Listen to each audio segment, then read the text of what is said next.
Siya ay tulad ng, well, gusto ko pa rin ito. Kailangan mong tapusin ng lubusan at umalis. Hindi ko alam kung ano ang mangyayari, pero nagtiwala ako sa'yo. Kung hindi mo gagawin iyon, hindi ka maaaring ipanganak na muli, sabi nito.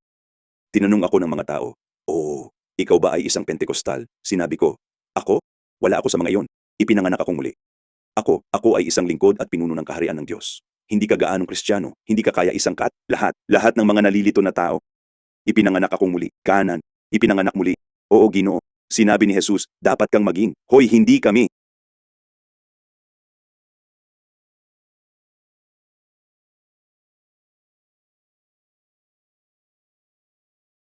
Hoy, iyon ang dahilan kung bakit ka nandito.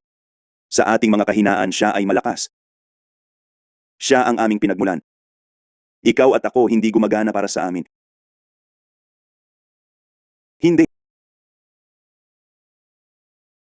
Guys, wala sa mga ito. Ako ay may sakit sa akin, hindi ako ay sa. Ano ang ibig mong sabihin? Tulad ng, ikaw ay isang mabuting tao. Ako ay tulad ng, hindi. Walang sino man ang mabuti kundi ang Diyos lamang. Tanungin ang aking mga anak, bro, hindi ako mabuti hanggang sa pumasok siya sa loob ko at ipinakita ko sa kanya sa pamamagitan ko. Kaya anumang magandang nakikita mo ay ang Espiritu Santo na dumarating sa akin. Sa tingin mo sa akin, oo sir, pinasasalamatan ko ang pagpalain ka ng Diyos. Ginagawa ko. Dahil nabigyan ako ng out of order na wala dati. Kaya makasarili lang ako, alam mo.